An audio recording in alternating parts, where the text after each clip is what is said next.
You are not lacking love. You are lacking a place inside that is calm enough so you do not need anyone to prove that you deserve to exist. Maybe you have said it before, or at least thought it. I just want to love and be loved. It sounds beautiful. It sounds right. But if we are brave enough to pause a little longer, honest enough to listen to our heartbeat when we are alone in a dark room, perhaps we will notice something else whispering behind that sentence. Not I want to love, but I want to be chosen. I want someone to look at me and stay. I want someone to make me feel that I am not invisible.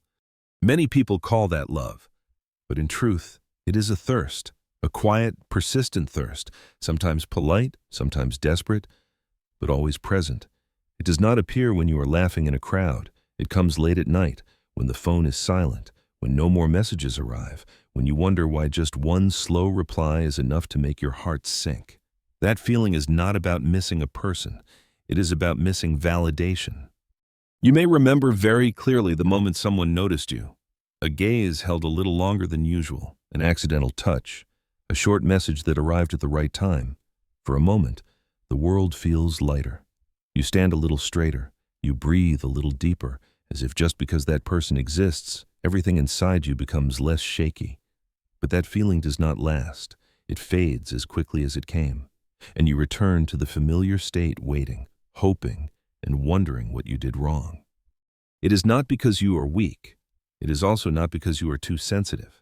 It is because from very early on, maybe a long time ago, you learned to tie your worth to being chosen by someone. When you were young, maybe no one said it directly to you, but you felt it. Through being overlooked, through moments when you had to be quieter, better, smaller, so you would not be a burden. Through moments when you understood that love does not always come naturally, and sometimes it is a reward for fitting into someone else's expectations. So you grew up carrying a faint but persistent belief to be loved. I must be chosen. To have value, I must be desired. And when you become an adult, that belief does not disappear. It only changes its shape. It puts on the clothes of romantic love.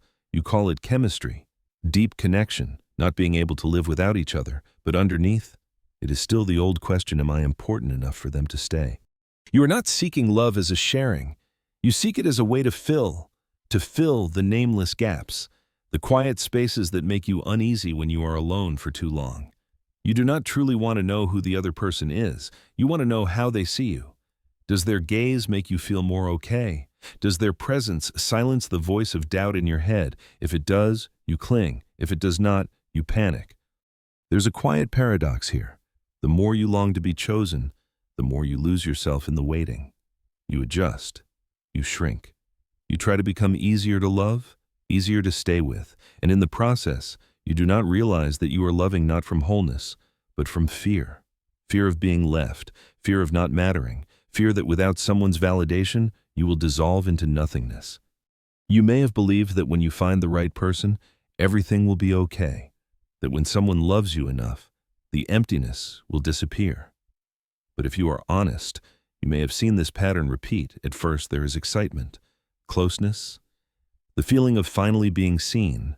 Then slowly, the anxiety returns, a delayed message, a small change in tone, and your entire inner system shakes as if their love is the only thread holding you upright. The problem is not that you have not met the right person.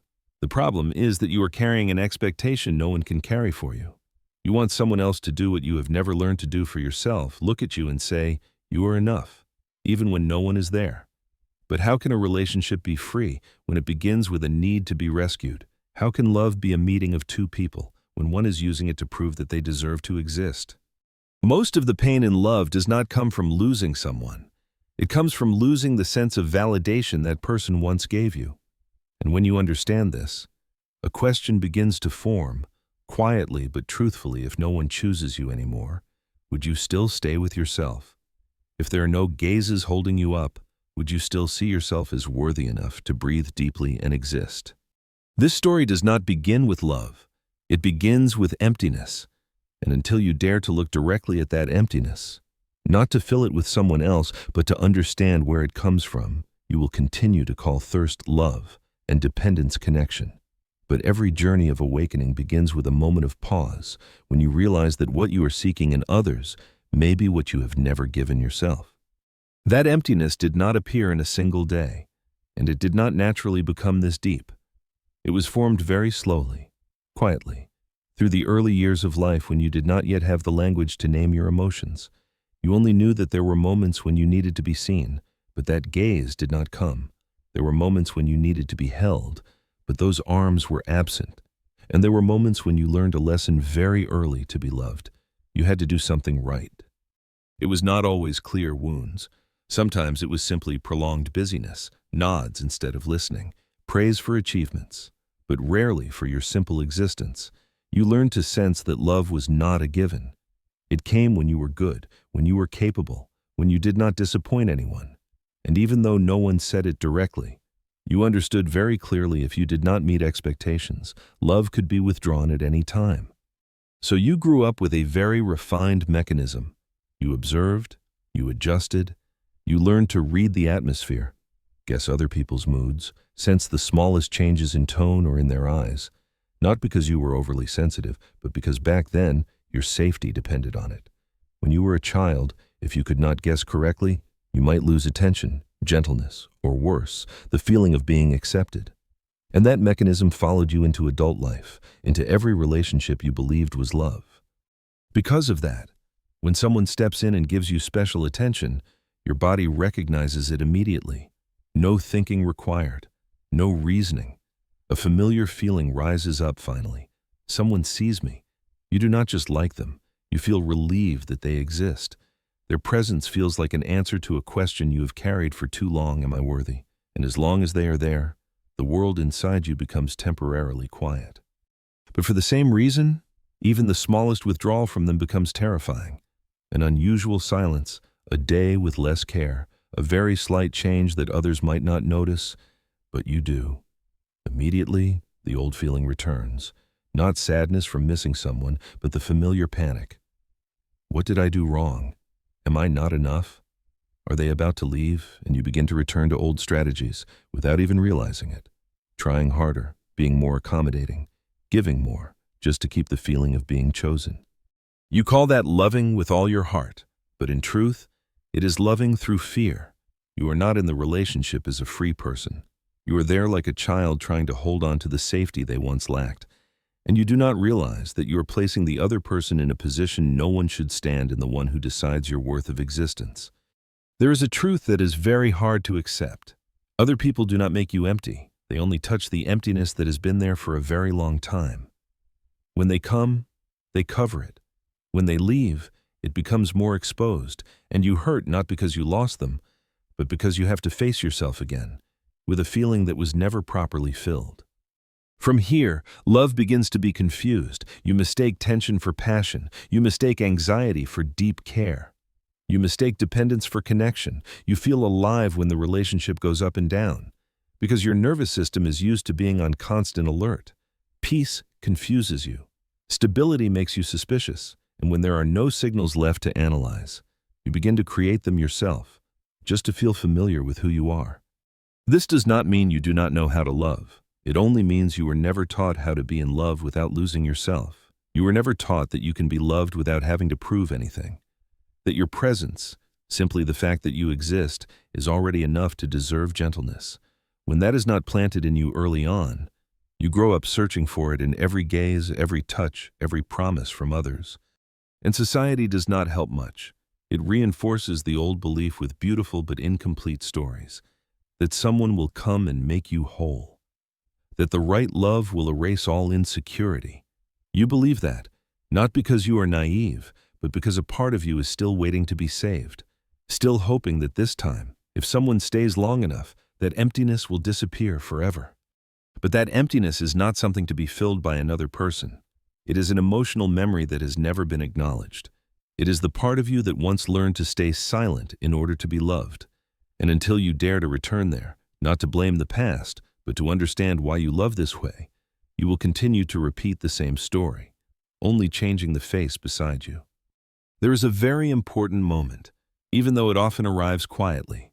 When you begin to ask yourself, if I no longer have to try to be chosen, who would I be if I no longer use love to cover the emptiness? What would be revealed? That question is not comfortable. But it is the only door out of the loop.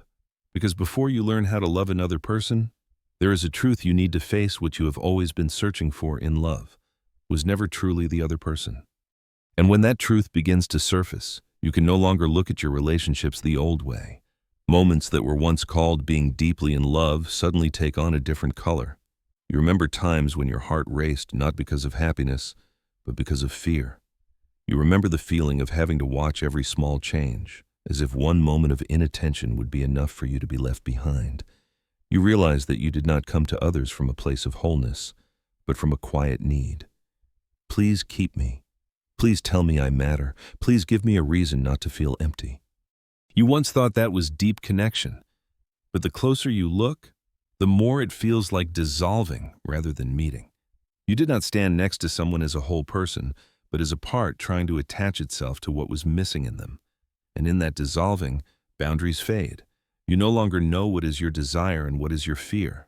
You only know that if they leave, you will collapse. Not because you lost love, but because you lost the only support keeping you from the emptiness inside.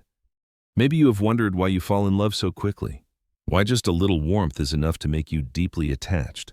Why you feel most alive when relationships are tense, unstable, full of uncertainty. The answer does not lie in the other person. It lies in your emotional system, which is used to constantly seeking safety from the outside. Instability does not frighten you. It feels familiar. And that familiarity is carefully disguised under the name of passion. You may not realize it, but every time you try to keep someone by giving more, yielding more, sacrificing more, you're repeating an old movement, a movement learned very early: if I'm good enough, needed enough, others will stay. And you call that effort love. But love is not making yourself smaller to fit the fear of abandonment. Love is not trading your inner peace to hold on to someone who may not be ready to stay. There's a quiet exhaustion that comes with this way of loving. Tired from always being on guard, tired from never being able to fully relax, tired from always reading other people's moods before listening to yourself. Sometimes, you are no longer sure whether you love them or whether you love the feeling of being needed by them. And if you are even more honest, you may find that you fear losing that feeling more than losing the actual person in front of you. If you are listening to this and feel your heart sink slightly, allow that to happen, not to blame yourself, but to recognize that you are not alone in this experience. Many people grew up this way, and if you want, you can leave a few lines. No need to explain, just to say that you have felt this too. Some journeys become lighter when we know others are walking the same path. And if these thoughts make you want to stay a little longer, to go deeper into how you love and why it leaves you exhausted, then give yourself some space here. Not because you need another place to cling to, but because perhaps it is time for you to begin looking back at your familiar patterns with rare honesty. Sometimes, simply daring to listen is already a very big step. Because when you begin to clearly see that what you called love is actually built on the fear of loss, another question will naturally appear. If you no longer use others to avoid the emptiness inside, if you no longer dissolve to feel safe, then what will you have to face, and will you be brave enough to stay with yourself when there is no longer anyone to act as a mirror reflecting your worth? That question does not arrive loudly. It comes very softly, like a draft of wind passing through a room that has been closed for a long time. If you truly pause and listen, you will realize that what frightens you is not loneliness, but the moment of being alone without anyone left to shield you from the emptiness inside. When there is no one to cling to, no gaze to validate you, you are forced to face yourself, and that is what you have been avoiding for a very long time. Because there is a very old unease there, a quiet sense of separation, as if you have never fully inhabited your own body. You turn to others not to meet them, but to escape that feeling of being cut off. You want to dissolve, to disappear into closeness, so that for a few brief moments, you do not have to carry yourself. And you call that dissolving love, because it brings temporary relief. But that relief always has a limit. No human being can carry the task of making you feel whole forever. No relationship can keep the emptiness inside you silent if you have never learned how to listen to it. So each time the other person pulls back a little, you fall again. Not because they hurt you, but because their absence exposes what you have been trying to cover with attachment. Maybe you have lived through this many times. A relationship begins with intense harmony, a feeling like you have finally found where you belong. But then, slowly, tension appears. You begin to worry more than you enjoy. You are no longer present, only reactive. Every small change in the other person becomes a danger signal, and you live in a state of waiting, as if one wrong sign would be enough for your whole world to collapse. In those moments, you are not loving from freedom. You are loving from dependence. You do not choose the other person. You need them. And that need does not come from a desire to share life, but from the fear of having to carry your own emptiness. When you need someone to feel okay, you have given them too much power, the power to decide your peace. There is a painful truth that needs to be spoken. What you call deep love is sometimes just a form of emotional addiction. When the other person is close, you feel alive. When they are far, you fall into emptiness. Like a stimulant, it gives you the feeling of being alive, but it also makes you increasingly dependent. And like every addiction, it does not heal the root cause. It only helps you forget for a moment. What makes this loop especially hard to leave is that it is familiar. Your emotional system is used to clinging to someone in order to feel safe, used to trading inner calm for the feeling of being chosen, used to living in fluctuation.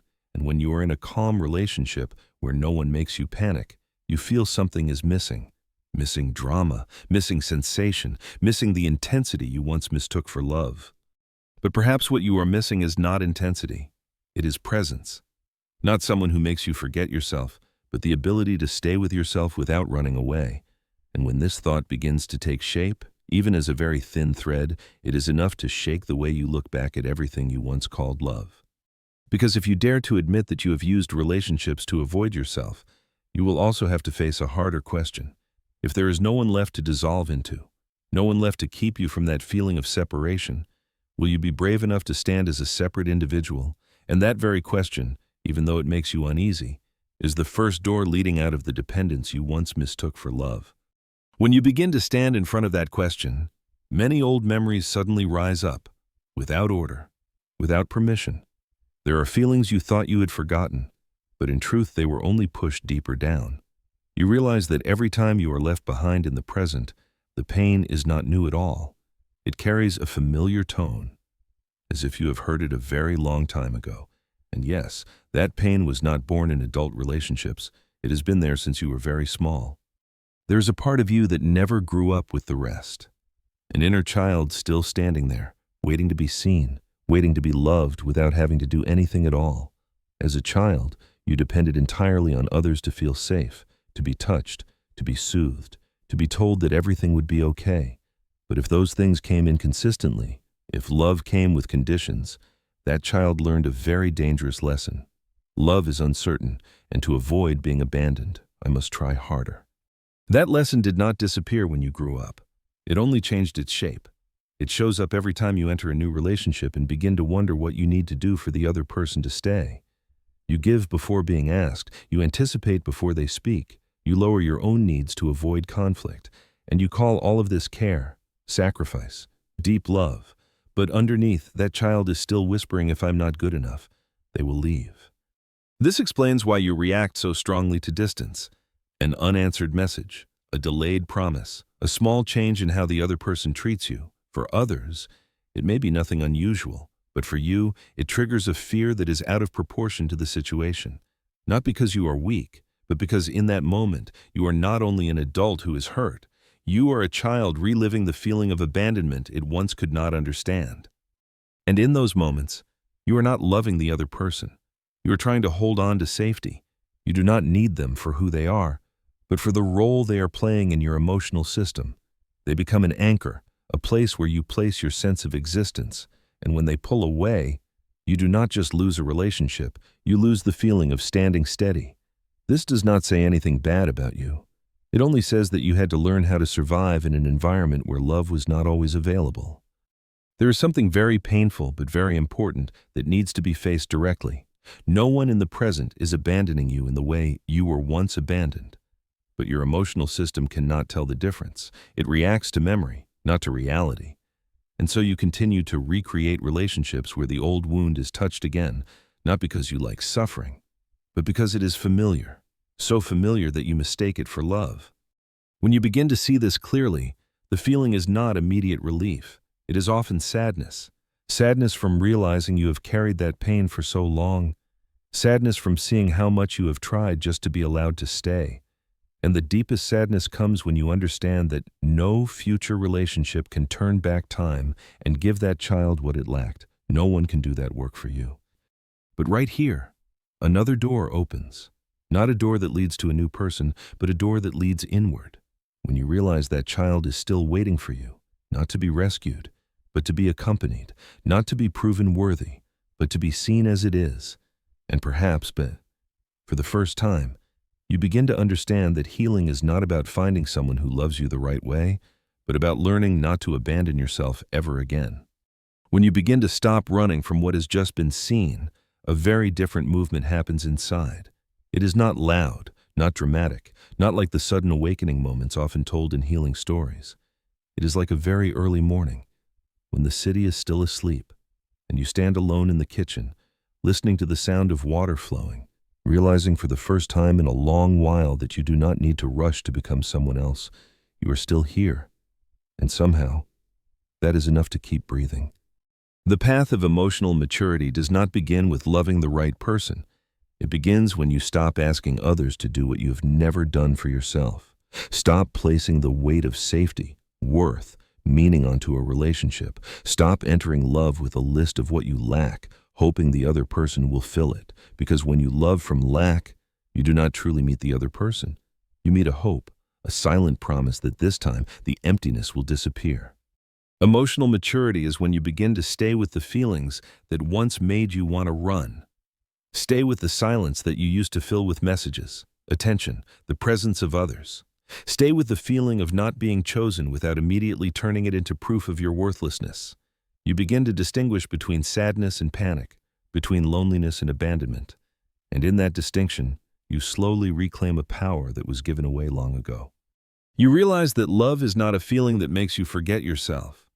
Love is not a place you hide in so you do not have to carry yourself for a while. Love, in its mature form, is a conscious act. It is being present with another person without dissolving, without shrinking, without performing. It is being able to speak your needs without fearing abandonment. And if abandonment happens, you hurt, but you do not collapse, because your foundation is no longer entirely in someone else's hands. This requires an inner discipline that very few people are willing to face, not the discipline of endurance, but the discipline of honesty. Honesty about the moments you want to be chosen just to feel that you exist. Honesty about the moments you give not because you want to share, but because you fear loss. Honesty about how you once called anxiety passion, called dependence connection. That honesty is not comfortable, but it is the only thing that allows love to stop being an unconscious loop. When you begin to build wholeness inside, you will notice a strange shift in how you see relationships. You are no longer intensely drawn to people who make you anxious, not because they are bad, but because your emotional system no longer needs instability to feel alive. You begin to feel the attraction of things that once felt dull to you: consistency, steady presence, respect for boundaries, things you once overlooked because they did not create highs. Loving from maturity does not bring the old intoxication. It brings calm, and that calm may initially make you doubt. You wonder whether you are truly in love or simply no longer in pain. But then you realize that for the first time, you are not trading inner safety to be with someone. You are not always on guard. You are not guessing whether you are still loved today. You get to be yourself, and that is not threatened by closeness. In this kind of love, you do not enter a relationship to be saved. You enter with the wish to build. You do not need the other person to fill the emptiness, because you have learned to sit with your own emptiness without panic. And the paradox is that when you no longer need, you finally gain the ability to choose. Choose to stay, choose to love, choose to give without turning it into a hidden transaction. Emotional maturity also means accepting a very hard truth. Not everyone can walk with you on this path. Some people only know how to love from lack. Some relationships only survive when you become smaller, when you need them, and when you stop needing, those relationships naturally loosen. This can hurt, but this pain is different from the old pain. It does not destroy you. It is sad, but clean. It does not pull you back into the question of whether you are enough. You begin to understand that love is not where you search for value, but where your value is shared. Not where you search for existence, but where your existence is invited to be present. And to do that, You need the most solid foundational relationship of all, the relationship with yourself, a place where you do not abandon yourself when you are rejected, a place where you do not betray your feelings to keep someone, a place where you can say, "I'm hurting," without turning it into a plea. When you go deep enough on this path, love is no longer something that happens to you. It becomes a way you live, a way you are present in the world, and whether you are alone or beside someone, you carry a quiet sense of wholeness. Not perfect, not without cracks, but solid enough not to dissolve when someone turns away. And from that place, a final question begins to form, no longer colored by fear as before. Not who will choose me, but am I choosing myself? That question does not need an immediate answer. You only need to carry it with you, like a small lamp. Because when you have come this far, you are very close to the place where love is no longer a need, but a freedom waiting to be born. And then there comes a very quiet moment, without warning, without a clear marker for you to realize that you have stepped into another side of the story, not because you are completely healed and not because you no longer carry wounds, but because for the first time, you no longer use love to escape from yourself. You no longer search for another person's gaze as a mirror to know whether you exist. You begin to exist first, and only then do you love. This change does not arrive with excitement. It arrives with relief. A very deep, very calm relief, like setting down a weight you have carried for so long that you forgot how heavy it was. You are no longer pulled into the invisible games of being chosen or abandoned. When someone comes close, you receive them. When they leave, you feel sad, but you do not break apart. The sadness no longer drags you back to the old question, "Am I enough?" It is simply, "I am losing a connection," and that is something every human being experiences. You begin to realize that your value no longer rises and falls with other people's attention. A message arriving or not arriving no longer decides your entire day. A compliment or a silence no longer defines who you are. You still feel, still move, still hurt when there is pain, but emotions no longer take control of your entire inner world. You no longer live in a state of waiting to be validated in order to be allowed to breathe deeply. There's a very real freedom in this. Freedom is not about needing no one, but about not needing anyone to feel that you have value. You can love very deeply, very sincerely, without trading your peace to keep someone close. You no longer bend yourself to fit the fear of abandonment.